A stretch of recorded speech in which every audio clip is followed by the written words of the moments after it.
you've got several businesses. Can you give our listeners some examples of how you have used the policy?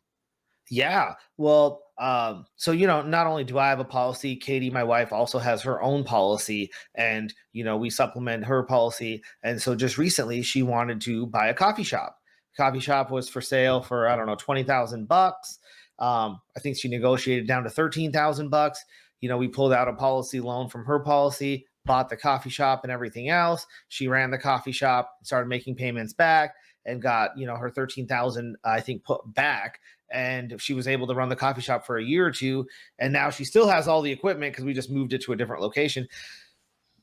She could choose to sell that equipment or keep it or whatever she may do, but that opportunity came up and she was well prepared to take advantage of that opportunity right away.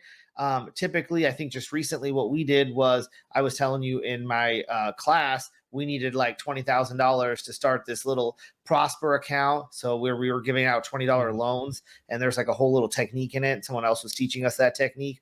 But once again, we used the account to pull the loan out to fund the thing immediately. And then we were able to just slowly put the money back into the life insurance policy from our payments that we're supposed to do in the class that they were teaching us.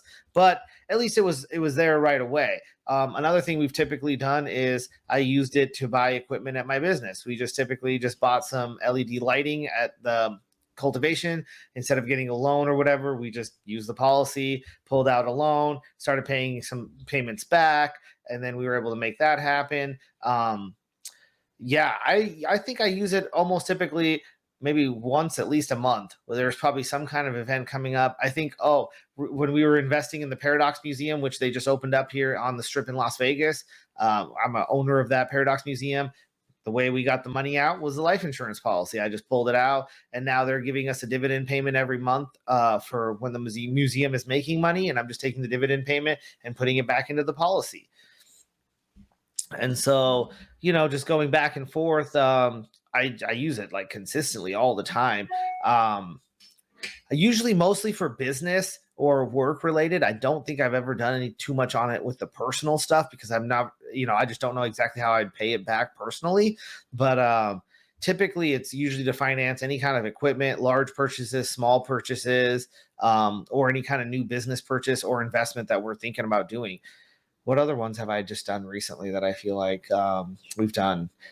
I don't know if we bought a vehicle on it or not. I think we were thinking about buying a vehicle, but I think we ended up getting a better percentage just through the bank. So we just did it that way for the car. And then at any time we could pay it through the policy, or we can not. And so we were just like, hey, let's just see how it goes. So typically, the other part that I do really enjoy, my policy is also in the trust. So the trust is the owner of the policy, the trust is the user of the policy, and then it helps me able to fund anything that's related to any of the businesses, because the trust is involved in all of them. So Sahil, that's quite an exhaustive list. This is kind of a two-part question. I see that you're using it quite a bit. So I would say, what's something that you do like about infinite banking? And then conversely, what are some things that you don't like about infinite banking? The things that I like about infinite banking, obviously I don't know if everybody has the same experience, because, it obviously matters on who your team is and everything. And with us, we use, Anthony and Becky, and with us and Anthony and Becky, that just works really easy for us on me being able to get a loan. I just email Becky and she takes care of all the details. And then awesome. so there's just no real work for me to be done. So I really appreciate that part. And it's pretty easy to pay our policies back and everything. It doesn't seem like there's much annoying paperwork, and typically, and it's pretty safe and secure on that portion.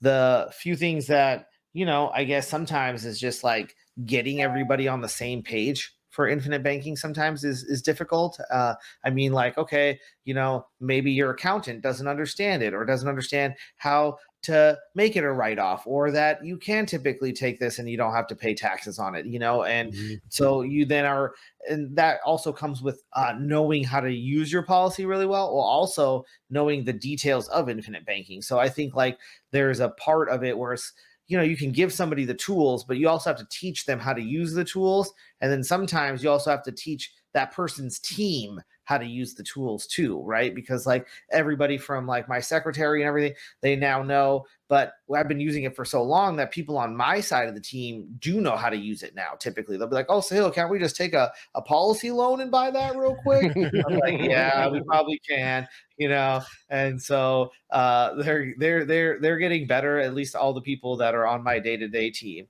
Have I convinced anyone to buy life insurance that's on my team?